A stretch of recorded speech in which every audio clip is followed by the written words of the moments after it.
ನಾವೆಲ್ಲ ಯಾರ ಮಕ್ಕಳು? ನಾವೆಲ್ಲ ಯಾರ ಮಕ್ಕಳು? ನಾವೆಲ್ಲ ದೇವರ ಸಮಾನ. ಹೀಗಾಗಿ ನಾವು ಅಕಸ್ಮಾತಾಗಿ ಅನಿವಾರ್ಯ ಸಂದರ್ಭದಲ್ಲಿ ಸ್ವಲ್ಪ ಪರಿಸ್ಥಿತಿ ಬೇರೆ ಬೇರೆ ಕಾರಣಗಳಿಂದ ವ್ಯತ್ಯಾಸ ಇರಬಹುದು. ಸರಿಯಾಗಿ ಆಗೋದಕ್ಕೆ ಒಳ್ಳೆ ಅವಕಾಶ, ಸರಿಯಾಗೋದಕ್ಕೆ ತುಂಬ ಒಳ್ಳೆಯ ಅವಕಾಶ. ದೇವರು ನಾಲ್ಕಾರು ಬಾರಿ ನಮಗೆ ಚೈತನ್ಯ ಕೊಡ್ತಾರೆ. ನಮ್ಮ ತಾತ ಹೇಳ್ತಿದ್ರು, ನೀರಿಗೆ ಅಕಸ್ಮಾತ್ ಏನೋ ಬಿದ್ದರೆ ಗಂಗಾ ಮಾತೆ 3 ಸಲ ನಮ್ಮನ್ನು ಸಂರಕ್ಷಣೆ ಮಾಡ್ತಾರೆ ಹಾಗೆ ಅಂತೇಳಿ. ನಮಗೆ 100 ಸಲ ಸಂರಕ್ಷಣೆ ಮಾಡೋ ಅವಕಾಶಗಳು ಕೂಡ ನಮಗೆ ಬಂದಿದೆ. ಯಾಕೋ ಏನೋ ಅದನ್ನು ಸರಿಯಾದ ರೀತಿ ನಾವು ಬಳಸ್ಕೊಂಡಿಲ್ಲ. ನಾನು ಸೇರಿಸಿ ಹೇಳ್ತಾ ಇದ್ದೀನಿ, ಬಳಸ್ಕೊಂಡಿಲ್ಲ. ಆಮೇಲೆ ಏನು ಹೇಳ್ತಾರೆ, ಕಡೇ ಅವಕಾಶಪ್ಪ ಅಂಥೇಳಿ. ಈಗ ನಮಗೆ ಇದು ಕಡೇ ಅವಕಾಶ, ನಾವು ಸರಿಯಾಗಿ ಆಗೋದಕ್ಕೆ ಕಡೇ ಅವಕಾಶ. ಖಂಡಿತ ಈ ಸದ್ಬಳಕೆ ನಾವು ಮಾಡ್ಕೋಬೇಕು. ನಾವೆಲ್ಲ ದೇವ್ರ ಕಡೆ ಮುಖ ಮಾಡಿದ್ದೀವಿ, ನಾವೆಲ್ಲ ದೇವ್ರ ಸಮಾನ, ಅದರಲ್ಲಿ 2 ಮಾತಿಲ್ಲ. ಮತ್ತೆ ನಾವು ಈ ಸಮಸ್ಯೆಯಿಂದ ಹೊರಗಡೆ ಬರಬೇಕು. ಎಲ್ಲರಿಗಿಂತ ಉತ್ತಮವಾಗಿ ಆಗೋದಕ್ಕೆ ಸಾಧ್ಯತೆ.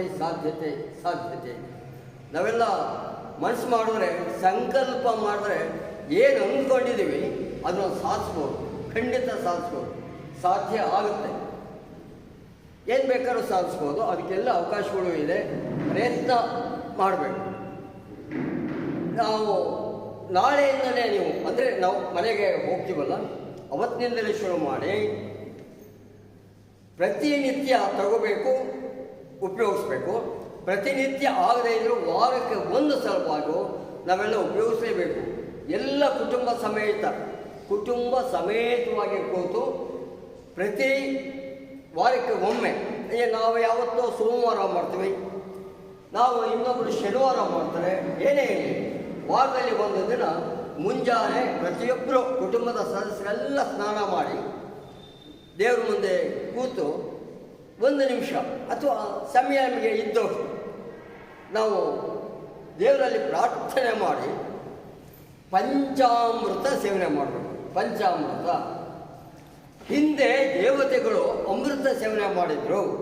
ಹೀಗಾಗಿ ಎಲ್ಲ ದೇವರುಗಳು ತುಂಬ ಚಿರಾಯುಗಳಾಗಿ, ಶ್ರೇಷ್ಠರಾಗಿ, ಚಿರಂಜೀವಿಗಳಾಗಿದ್ದರು ಅಂತ ಕಥೆ ಪುರಾಣದಲ್ಲಿ ನಾವು ಕೇಳ್ತಾ ಇದ್ದೀವಿ. ಖಂಡಿತ ಸತ್ಯ. ಆದರೆ ದೇವತೆಗಳು ಉಪಯೋಗಿಸಿರುವಂಥ ಅಮೃತ ಯಾವುದು ಅಂತ ಗೊತ್ತಿಲ್ಲದೆ ಇದ್ದರೂ ಕೂಡ ಅಮೃತಕ್ಕೆ ಸಮಾನವಾದಂಥ ದ್ರವ್ಯಗಳು ಎಲ್ಲ ಕಡೆ ಸಿಗಬೇಕು, ಎಲ್ಲರಿಗೂ ಸಿಗಬೇಕು. ಹೀಗಾಗಿ ನಮ್ಮ ಹಿರಿಯ ಋಷಿಮುನಿಗಳು, ಹಿರಿಯ ಮಹನೀಯರು, ಮಹಾತ್ಮರು ಅವರೆಲ್ಲ ನಮಗೆ ಅನುಕೂಲ ಮಾಡಿಕೊಟ್ಟು ಹೋಗಿದ್ದಾರೆ. ಧಾರಾಳವಾಗಿ ಸಿಗೋ ಹಾಗೆ ವ್ಯವಸ್ಥೆ ಮಾಡಿದ್ದಾರೆ. ಯಾಕೋ ಏನೋ ನಾವು ಅದನ್ನು ಗೊತ್ತಿದ್ರೂ ಕೂಡ ಸ್ವಲ್ಪ ಉದಾಸೀನ ಮಾಡಿದ್ದೀವಿ ಅನ್ಬಹುದು. ನಾವು ಉದಾಸೀನ ಮಾಡಬೇಡಿ. ಪಂಚಾಮೃತ ನಾವು ತಗೋಬೇಕು. ದಯಮಾಡಿ ನನ್ನ ಜೊತೆ ಹೇಳಿ, ಯಾರು ಹೇಳಿದಂಗಿರಬೇಡಿ, ನನ್ನ ಜೊತೆ ಹೇಳಿ. ಪಂಚಾಮೃತ. ಯಾವುದು ಪಂಚಾಮೃತ? 5 ಅಮೃತಕ್ಕೆ ಸಮಾನವಾದಂಥ ದ್ರವ್ಯಗಳು. ಯಾವುದದು ಔಷಧಿ? ಅದು ಅಮೃತಕ್ಕೆ ಸಮಾನವಾದಂಥ ದ್ರವ್ಯಗಳು. ದೇಸಿ ಹಸುವಿನ ಹಾಲು,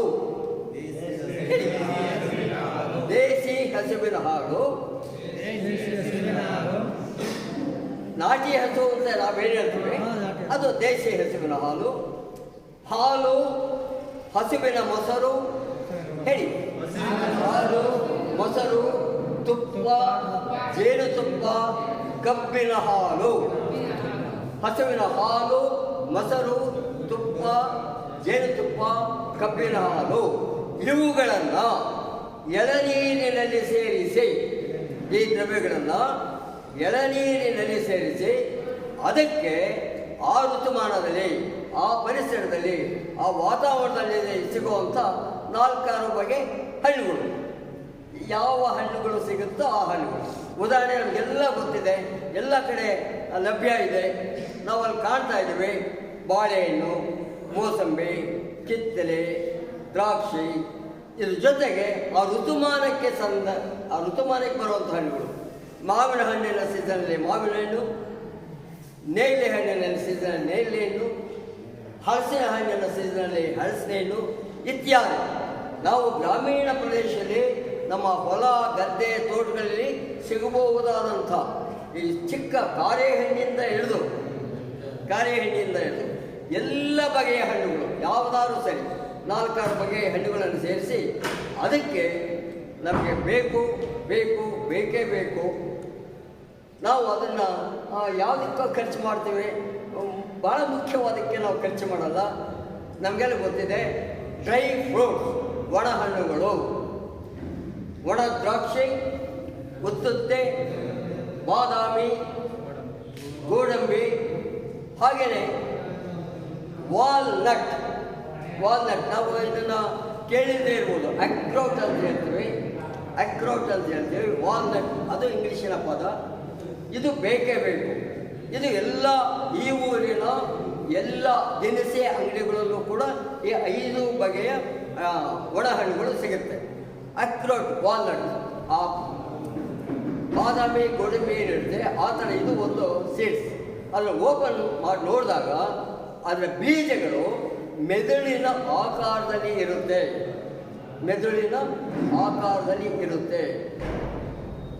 ಅದು ಬೇಕೇ ಬೇಕು.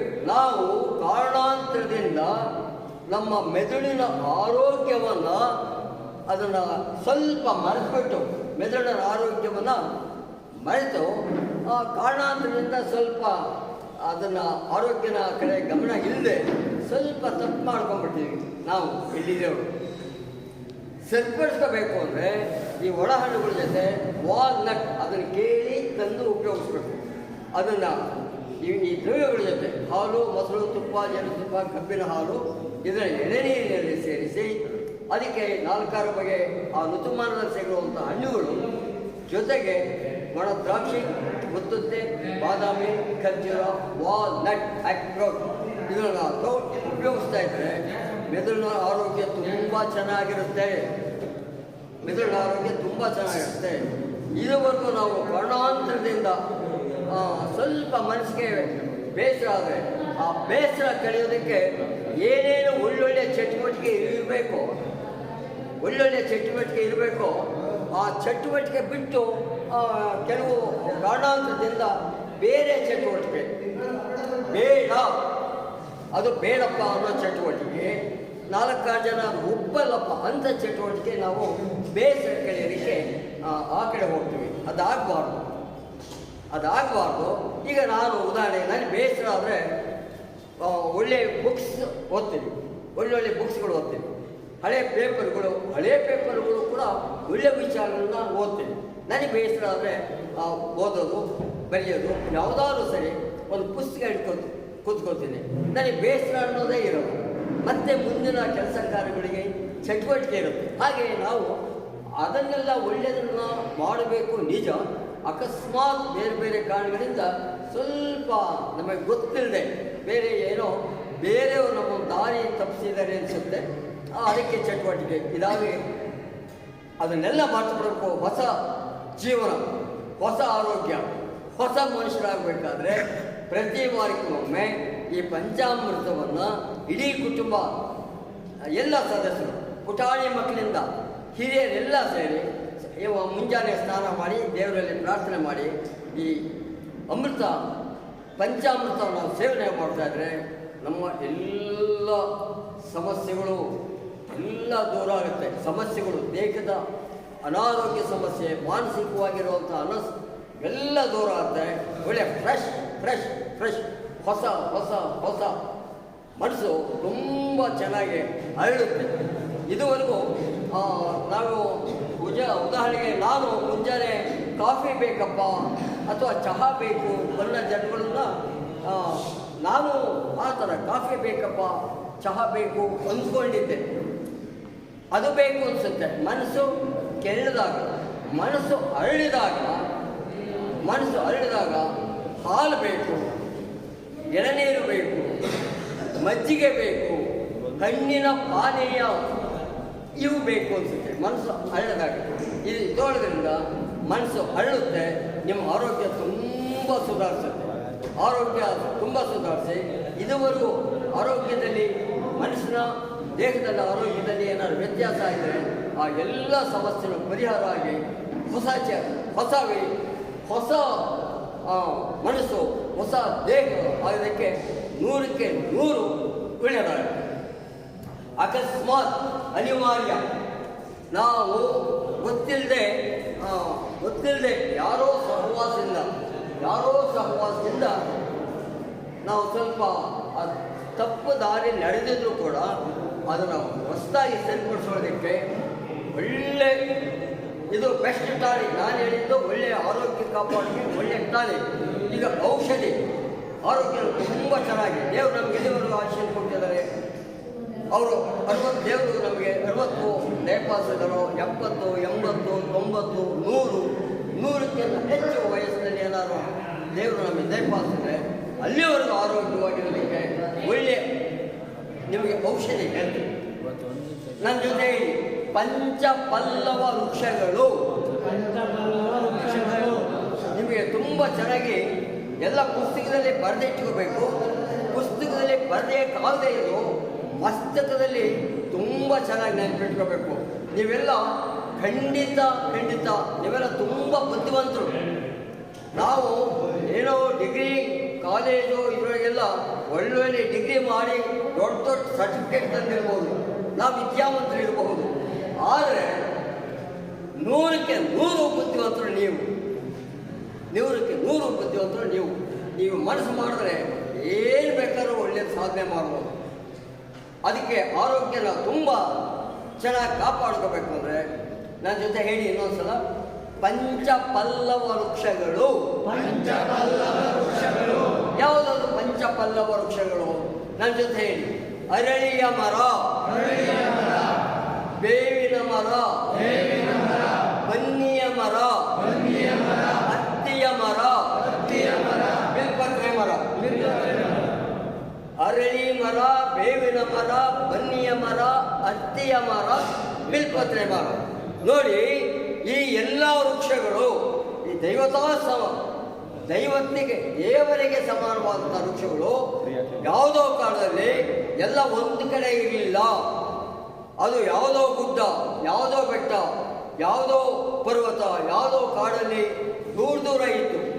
ಆ ಋಷಿಮುನಿಗಳು, ಆ ಕಾಲದ ಋಷಿಮುನಿಗಳು, ಮಹಾಮೇಧಾವಿಗಳು, ಹಿರಿಯರು, ದೈವತಾ ಸ್ವರೂಪಿಗಳು, ಅದೆಲ್ಲ ಜನವಸತಿ ಎಲ್ಲಿದೆ, ಜನ ಎಲ್ಲಿದ್ದಾರೆ, ಜನವಸತಿ ಎಲ್ಲಿದೆ, ಅಲ್ಲಿ ಈ 5 ವೃಕ್ಷಗಳು ಇರಲೇಬೇಕು. ಇದನ್ನು ಬೆಳೆಸಬೇಕು, ಬಳಸಬೇಕು, ಉಳಿಸಬೇಕು. ಹೀಗೆ ಅವೆಲ್ಲ ವ್ಯವಸ್ಥೆ ನಮಗೆ ಅನುಕೂಲ ಮಾಡಿಕೊಟ್ಟಿದ್ದಾರೆ. ಈಗೆಲ್ಲ ಕಡೆ ನಾವು ನೋಡ್ತಾ ಇದ್ದೀವಿ. ನೋಡಿ, ಒಂದೊಂದು ಮರದಲ್ಲೂ ಕೂಡ ಒಬ್ಬೊಬ್ಬರು ದೇವರಿದ್ದಾರೆ ಅಂಥೇಳಿ ನಮಗೆ ಪ್ರತೀತಿ ಇದೆ. ಅದು ದೇವರ ಸ್ಥಾಪನೆಯನ್ನು ಕೊಡದೆ. ಅರಳಿ ಮರದಲ್ಲಿ ಸಾಕ್ಷಾತ್ ವಿಷ್ಣು ಇದ್ದಾರೆ. ಅರಳಿ ಮರದಲ್ಲಿ ಸಾಕ್ಷಾತ್ ವಿಷ್ಣು. ಬೇವಿನ ಮರದಲ್ಲಿ ಸಾಕ್ಷಾತ್ ಪಾರ್ವತಿ ಮಾತೆ ಇದ್ದಾರೆ. ಬನ್ನಿಯ ಮರದಲ್ಲಿ ಸಾಕ್ಷಾತ್ ಆಂಜನೇಯ ಸ್ವಾಮಿ ಇದ್ದಾರೆ. ಹತ್ತಿಯ ಮರದಲ್ಲಿ ದತ್ತಾತ್ರೇಯ ದೇವರಿದ್ದಾರೆ. ಬಿಲ್ಪತ್ರೆಯಲ್ಲಿ ಸಾಕ್ಷಾತ್ ಶಿವ ಇದ್ದಾರೆ. ಒಂದೊಂದು ಮರದಲ್ಲೂ ಕೂಡ ಒಬ್ಬೊಬ್ಬರು ದೇವರಿದ್ದಾರೆ, ಅದಕ್ಕೆ ಅಧಿಪತಿಗಳಾಗಿದ್ದಾರೆ. ಅದಕ್ಕೆ ಈ ಮರಗಳನ್ನು ನಾವು ಬೆಳೆಸಬೇಕು, ಬಳಸಬೇಕು ಮತ್ತು ಉಳಿಸಬೇಕು. ಈ ಮರಗಳ ಎಲೆಗಳನ್ನು ನಾವು ಕುಯ್ಯದು, ಕೀಳದು, ಮುರಿಯದು ಮಾಡಬಾರ್ದು. ತಾನೇ ಬಿದ್ದಂಥ ಎಲೆಗಳನ್ನು ತಂದು ಸಂಗ್ರಹಿಸಿ, ಶುಚಿಗೊಳಿಸಿ, ನೆರಳಲ್ಲಿ ಒಣಗಿಸಿ, ನುಣ್ಣನೆಯ ಪುಡಿ ಮಾಡಿ ಒಂದು ಗಾಜಿನ ಶೀಶೆಯಲ್ಲಿ ನಾವು ಇಟ್ಕೊಂಡು ಯಾವುದೇ ಸಮಸ್ಯೆಯಲ್ಲಿ ಸಾಮಾನ್ಯ ನೆಗಡಿ, ಕೆಮ್ಮು, ಜ್ವರ ಇತ್ಯಾದಿ ಎಲ್ಲ ಸಮಸ್ಯೆಗಳು, ಯಾವುದೇ ಸಮಸ್ಯೆ ಇದೆ, ಇದ್ರ ಜೊತೆಗೆ ಇತ್ತೀಚೆಗೆ ಕೆಲವು ಭಯಂಕರವಾದಂಥ ಸಮಸ್ಯೆಗಳಿದೆ. ಈಗೆಲ್ಲ ಇದಾಗೋಗುತ್ತದೆ, ಎಲ್ಲ ಕಡೆಯೂ ಮನೆ ಮಾತಾಗೋಗುತ್ತದೆ. ಅಸಾಧ್ಯವಾದಂಥ ಕಾಯಿಲೆಗಳು. ಯಾವುದಾದ್ರು ಅಸಾಧ್ಯವಾದಂಥ ಕಾಯಿಲೆಗಳು? ABCD ಕಾಯಿಲೆಗಳು. ABCD ಕಾಯಿಲೆಗಳು ಜೊತೆಗೆ ಇದೊಂದು ಸಮಸ್ಯೆ ನಮ್ಮದು.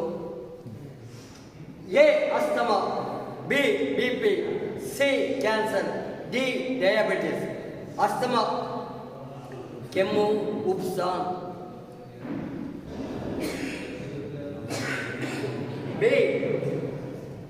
BP ಹೈ BP ಹೃದಯ ಸಂಬಂಧಪಟ್ಟಂಥ ಸಮಸ್ಯೆಗಳು. C cancer, cancer meaning cancer. D diabetes ಮಧುಮೇಹ. ಇದಕ್ಕೆ ಆಗೋದೇ ಇಲ್ಲ ಚಿಕಿತ್ಸೆ, ಲಾಕ್ಷಣಿಕ ಚಿಕಿತ್ಸೆ ಕೊಡ್ತಾರೆ, ಜೀವನ ಪರ್ಯಂತ ಉಪಯೋಗಿಸ್ಬೇಕು. ಅದಾವುದು ಬೇಡ. ಈ 5 ಬಗೆಯ ವೃಕ್ಷಗಳ ಎಲೆಗಳನ್ನು ನುಣ್ಣನೆ ಪುಡಿ ಮಾಡಿ ಒಂದು ಬಾಟ್ಲಾಗಿ ಇಟ್ಕೊಂಡ್ಬಿಟ್ರೆ ಪ್ರತಿದಿನ 1 ಚಮಚ ಪುಡಿಯನ್ನು 1 ಲೋಟ ನೀರಿಗೆ ಹಾಕಿ ತುಂಬ ಚೆನ್ನಾಗಿ ಮರಳಿಸಿ ಶೋಧಿಸಿ ನಿತ್ಯ 1 ವೇಳೆ 1 ವಾರ ಕುಡಿಯೋದ್ರಿಂದ ಎಲ್ಲ ಸಮಸ್ಯೆಗಳು ಪರಿಹಾರ ಆಗುತ್ತೆ.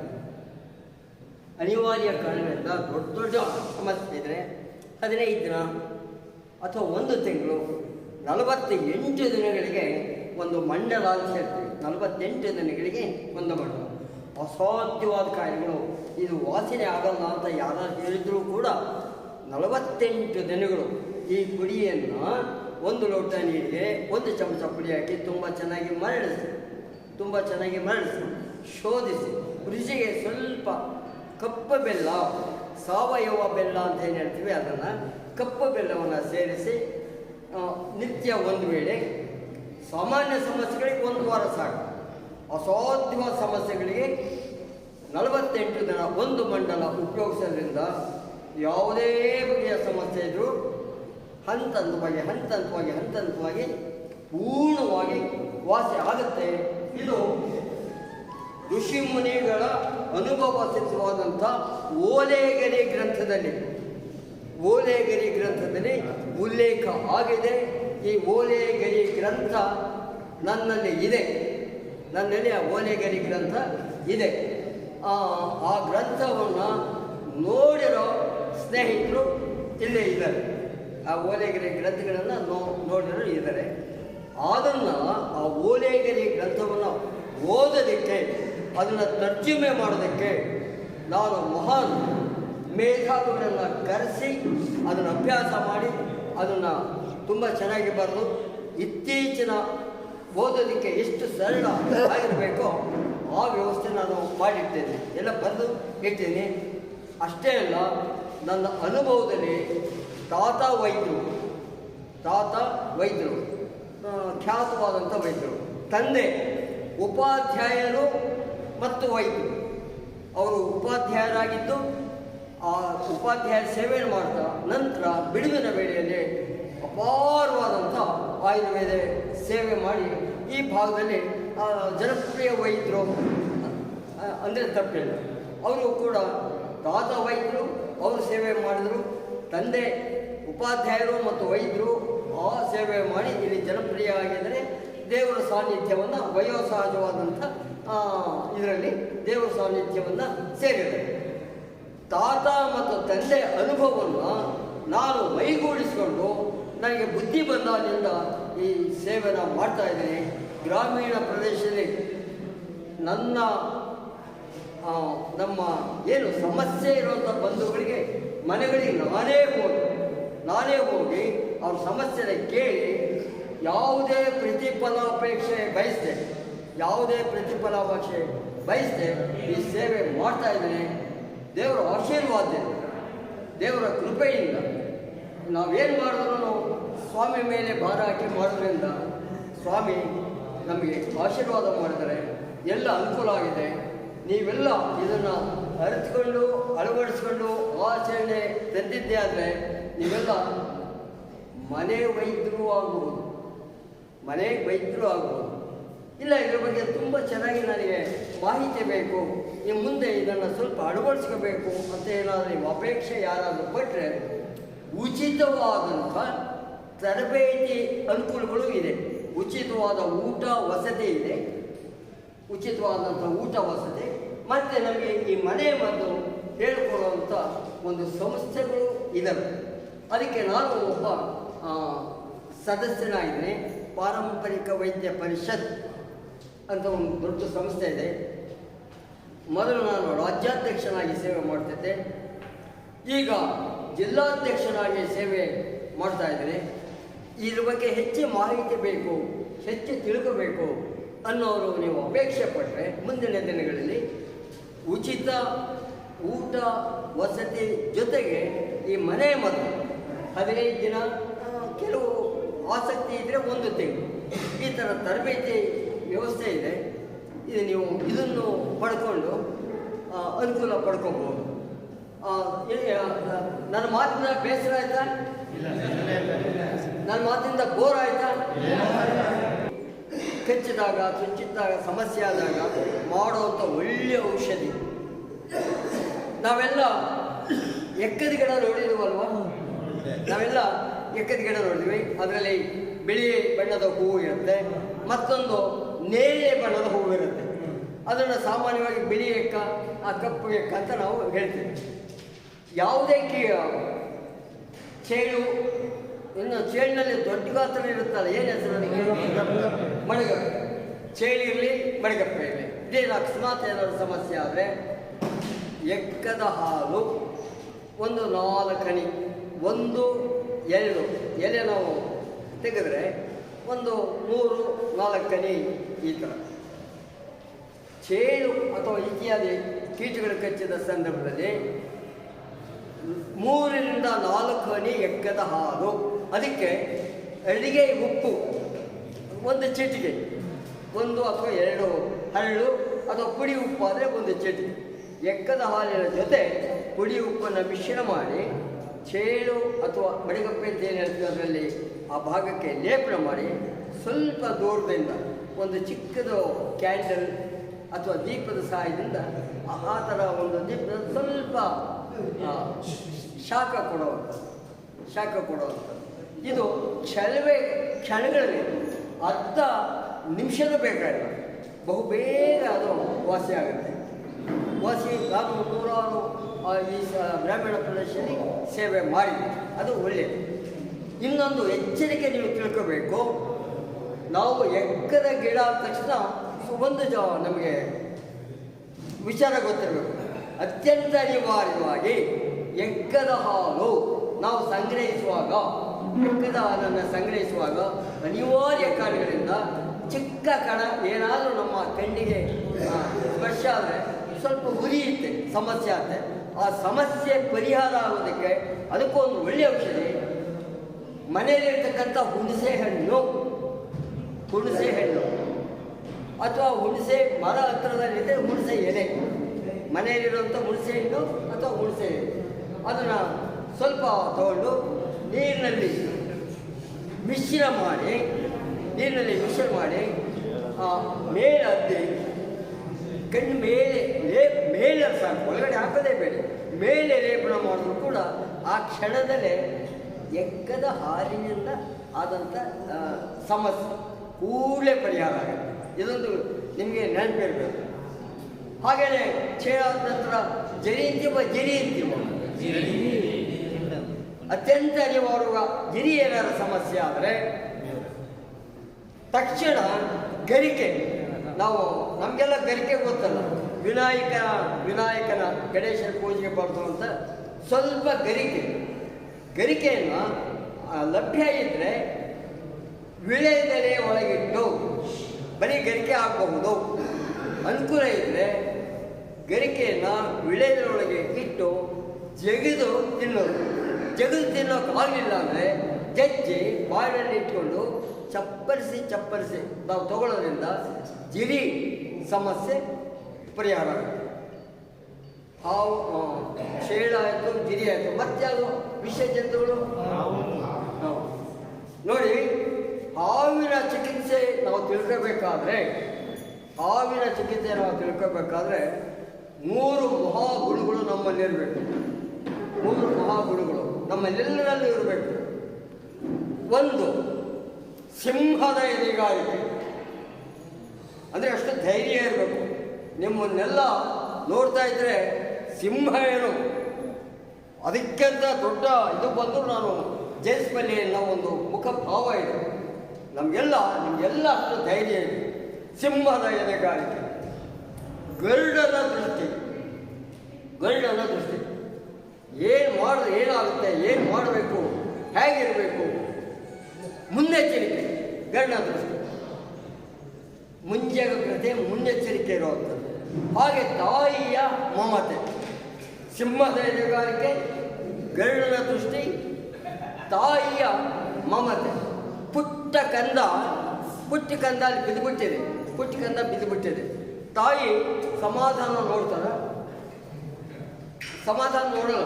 ತಕ್ಷಣ ಬೇಗ ಹೋಗ್ತಾರೆ, ಓಡೋಗ್ತಾರೆ, ಆ ಮಗುನ ಅಪ್ಕೋತಾರೆ, ಎತ್ಕೋತಾರೆ, ಸಂತೈಸ್ತಾರೆ. ಆ ತಕ್ಷಣ ಮಗುವಿನ ನೋವು ಮತ್ತು ದುಃಖ ಎರಡೂ ಕೂಡ ಆ ತಾಯಿಯ ಒಪ್ಪಿಗೆಯಲ್ಲೇ ವಾಸಿ ಆಗುತ್ತೆ, ನಿವಾರಣೆ ಆಗುತ್ತೆ. ಹಾಗೆ ಸಿಂಹದ ಎದೆಗಾರಿಕೆ, ಗರುಡ ದೃಷ್ಟಿ, ತಾಯಿಯ ಮಮತೆ ಇರಬೇಕು. ಆ ನಂತರ ನಾವು ಅದಿತ್ತು ಅಂದರೆ ನಾವು ಹಾವಿನ ಸಂದರ್ಭದಲ್ಲಿ ಚಿಕಿತ್ಸೆ ಮಾಡೋದಕ್ಕೆ ನಾವು ಸಮರ್ಥರು ಅಂತ ನಾವು ನಮ್ಮ ಸರ್ಟಿಫಿಕೇಟ್ ನಮ್ಮ ಬೆನ್ನು ನಾವೇ ತೊಡ್ಕೋಬೋದು, ನಮ್ಮ ಸರ್ಟಿಫಿಕೇಟ್ ನಾವೇ ತಗೋಬೋದು.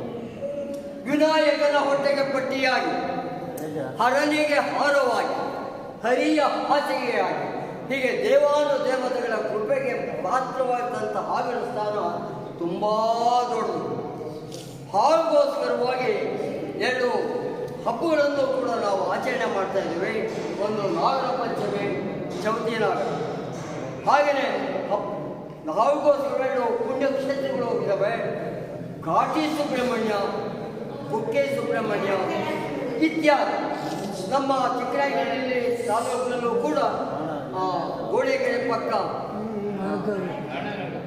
ಹೌದು, ಹಾಗೆಯೇ ನಾಗರವಾಡಿ ಜಂಜಪ್ಪ ಇತ್ಯಾದಿ. ಈಗ ನಮ್ಮ ತಿಪ್ಟೂರು ಪಕ್ಕ ನಾಗರನವಿರಿ ಇತ್ಯಾದಿ. ಇಷ್ಟೆಲ್ಲ ಶ್ರೇಷ್ಠತೆ, ಪಾವಿತ್ರತೆ ಇದ್ದು ಇದಕ್ಕೋಸ್ಕರ ಹಬ್ಬ ಹರಿದಿರುವುದು ಪುಣ್ಯಕ್ಷೇತ್ರಗಳು ಇದ್ದರೂ ಕೂಡ ಹಾವು ಎಂದರೆ ಹರನು ನೊಡಗಿದ, ಅನ್ನೋ ಹಾಗೆ ವಿನಾಯಕನ ಹೊಟ್ಟೆಗೆ ಪಟ್ಟಿಯಾಗಿ, ಹರನಿಗೆ ಹಾರವಾಗಿ, ಹರಿಯ ಹಾಸಿಗೆಯಾಗಿ, ಹೀಗೆ ದೇವಾನುದೇವತೆಗಳು ಕೃಪೆಗೆ ಪಾತ್ರವಾದಂಥ ಹಾವಿನ ಸ್ಥಾನ ತುಂಬ ದೊಡ್ಡದು. ಹಾವು ಎಂದರೆ ಹರನು ನಡುಗಿದ ಅನ್ನೋ ಹಾಗೆ ಅದರ ಚಿಕಿತ್ಸೆ ನಾವು ತಿಳ್ಕೋಬೇಕಾದ್ರೆ ನಾವೆಲ್ಲ ಸಮರ್ಥರಾಗಿ ನಾವು ಸೇವೆ ಮಾಡ್ತೀವಿ ಅನ್ನೋ ಮನಸ್ಸಿದ್ರೆ ಮೊದಲು ಸಿದ್ಧ ಮಾಡಿ ಇಟ್ಕೊಂಡಿರ್ಬೇಕು. ಹಾವಿನ ಚಿಕಿತ್ಸೆ ನಾವು ತಿಳ್ಕೊಂಡಿದ್ದೀವಿ, ನಮಗೆ ಗೊತ್ತಿಲ್ಲದೆ ಇರೋದ್ರಿಂದ ಎಲ್ಲೋ ಇದೆ, ಅದು ನಮ್ಮ ಕೈಲಿ ಅಸಾಧ್ಯ. ಅದು ಸಾಧ್ಯ, ಸುಲಭ ಸಾಧ್ಯ. ನನ್ನ ಜೊತೆ ಹೇಳಿ ಔಷಧಿ ತಿಳ್ಕೊಂಡ್ಮೇಲೆ ಹೌದಾ ಇಷ್ಟೇನಾ ಅನಿಸುತ್ತೆ. ಅದು ನಾವು ತಾತ್ಸಾರ ಮಾಡೋದು ಬೇಡ, ಬಹಳ ಶ್ರೇಷ್ಠ ಸ್ಥಾನ ಇಡಬೇಕಾಗುತ್ತೆ. ನನ್ನ ಜೊತೆ ಹೇಳಿ: ಗರಿಕೆ, ತುಂಬೆ, ತುಳಸಿ, ಅಮೃತ ಬಳ್ಳಿ, ಬೇವಿನ ಎಲೆ, ಕಾರೆ ಗಿಡದ ಬೇರು. ಗರಿಕೆ, ತುಂಬೆ, ತುಳಸಿ, ಅಮೃತ ಬಳ್ಳಿ, ಬೇವಿನ ಎಲೆ, ಕಾರೆ ಗಿಡ, ಹೋಲ್ ಪ್ಲಾಂಟ್, ಅದು ಇಡೀ ಹೋಲ್ ಪ್ಲಾಂಟ್. ಕಾರೆ ಗಿಡದ ಬೇರಂತೂ ಅದ್ಭುತ. ನಿಮಗೆಲ್ಲ ಗೊತ್ತಿದೆ. ಆಡು ಮುಟ್ಟದ ಬಳ್ಳಿ ಗೊತ್ತಿದೆಯಲ್ಲ, ನಿಮಗೆಲ್ಲ ಗೊತ್ತಿದೆ. ಇದರಲ್ಲಿ ಸಿಕ್ಕಿದ್ರೆ ಇವೆಲ್ಲ ಬೇಕು, ಯಾವ ಸಿಗುತ್ತೋ ಅದು 4 ಸಿಕ್ಕಿದ್ರೂ ಸಾಕು. ಗರಿಕೆ, ತುಂಬೆ, ತುಳಸಿ, ಬೇವು ಸಿಕ್ಕಿದ್ರೆ ಇವೆಲ್ಲ ಸರಿ. ಇವನ್ನೆಲ್ಲ ಆದಷ್ಟು ತಂದು ತೊಳೆದು ನಯವಾಗಿ ಕುಟ್ಟಿ ಬಟ್ಟೆಯಲ್ಲಿ ಸೋಸಿ ನುಣ್ಣನೆಯ ಪುಡಿ ಮಾಡಿಟ್ಕೊಂಡಿರಬೇಕು. ನುಣ್ಣನೆಯ ಪುಡಿ ಮಾಡಿಟ್ಕೊಂಡು ಅತ್ಯಂತ ಅನಿವಾರ್ಯವಾಗಿ ಹಾವುಗಳಲ್ಲಿ ಅನೇಕ ಬಗೆ, ಎಲ್ಲ ಹಾವುಗಳು ಅಪಾಯ ಮಾಡುವಂಥದ್ದೇನಿಲ್ಲ. ವಿಷ ಇರುವಂಥ ಹಾವುಗಳು ಇದ್ದಾವೆ, ವಿಷ ಇಲ್ಲದೆ ಇರುವಂಥ ಹಾವುಗಳು ಇದ್ದಾವೆ. ತುಂಬ ಇಲ್ಲಿ ನಮಗೆ ಅಪಾಯವನ್ನು ಉಂಟು ಮಾಡುವಂಥ ತುಮಕೂರು ಜಿಲ್ಲೆಯಲ್ಲಿ ಅಪಾಯವನ್ನು ಉಂಟು ಮಾಡುವಂಥ ವಿಷ ಭರಿತವಾದಂಥ ಹಾವುಗಳು ಅಂತ ಹೇಳಿದ್ರೆ ನಾಗರ ಹಾವು, ಮಂಡಲದ ಹಾವುಗಳು. ನಾಗರ ಹಾವು, ರಕ್ತಮಂಡಲ, ಕೊಳಕು ಮಂಡಲ, ರಕ್ತಮಂಡಲ, ಹೀಗೆ 4-6 ಬಗೆ ಹಾವುಗಳಿದೆ ಅಪಾಯವನ್ನು ಉಂಟು ಮಾಡುವಂಥದ್ದು. ಇದರಲ್ಲೂ ಮಿಡಿನಾಗರ, ಮಿಡ್ನಾಗರ, ಯಾವುದೇ ನಾಗರ ಆಗಿರಲಿ, ಮಿಡಿನಾಗರ ಇರಲಿ, ಇತ್ಯಾದಿ ಯಾವುದೇ ಹಾವುಗಳಿದ್ರು ಕೂಡ ಆ ಚಿಕಿತ್ಸೆ ಒಳಗೆ ಈ ಪುಡಿಯನ್ನು ನಾನು ಹೇಳಿದಂಥ ಎಲ್ಲ ದ್ರವ್ಯಗಳ ಪುಡಿಯನ್ನು ನೀರಿನಲ್ಲಿ ಮಿಶ್ರಣ ಮಾಡಿ ವ್ಯಕ್ತಿ ಬಂದ ತಕ್ಷಣ ನಾವು ಅವನ್ನ ಪರೀಕ್ಷೆ ಮಾಡಬೇಕು. ಉಸಿರಾಟ ಇದೆಯಾ? ನೋಡಿದ್ರೆ ಗೊತ್ತಾಗ್ತದೆ ಉಸಿರಾಟ ಇದೆಯಾ? ಹೌದು, ಉಸಿರಾಟ ಇದೆ. 2 ಹಸ್ತಗಳ ಕೆಳಗೆ, 2 ಹಸ್ತಗಳ ಹೆಬ್ಬೆರಳಿನ ಕೆಳಭಾಗದಲ್ಲಿ 3 ಬೆರಳನ್ನು ಇಟ್ಟು ನಾವು ನೋಡ್ತಾ ಇದ್ದರೆ ನಾಡಿಯ ಮಿಡಿತ ಲಪ್ ಡಬ್ ಲಪ್ ಡಬ್ ಅಂತ ಇರುತ್ತೆ. ನಾಡಿಯ ಮಿಡಿತ ಇದೆಯಾ? ಹೌದು, ನಾಡಿಯ ಮಿಡಿತ ಇದೆ. ಆ ಕ್ಷಣದಲ್ಲೇ ತಿಳ್ಕೊಬೋದು ಉಸಿರಾಟ ಇದೆ, ನಾಡಿಯ ಮಿಡಿತ ಇದೆ. ಆ ವ್ಯಕ್ತಿಯ ಕಣ್ಣನ್ನು ಓಪನ್ ಮಾಡಿ ಕಣ್ಣಿನ ಬುಟ್ಟಿಯನ್ನು ನಾವು ನೋಡ್ತಾ ಇದ್ದರೆ ಅದರಲ್ಲಿ ನಮ್ಮ ಬಿಂಬ ಕಾಣ್ತಾ ಇದೆಯಾ? ಹೌದು, ಇದೆ. ಉಸಿರಾಟ ಇದೆ, ನಾಡಿಯ ಮಿಡಿತ ಇದೆ, ಕಣ್ಣಿನ ಬುಟ್ಟಿಯಲ್ಲಿ ನಮ್ಮ ಬಿಂಬ ಕಾಣ್ತಾ ಇದೆ.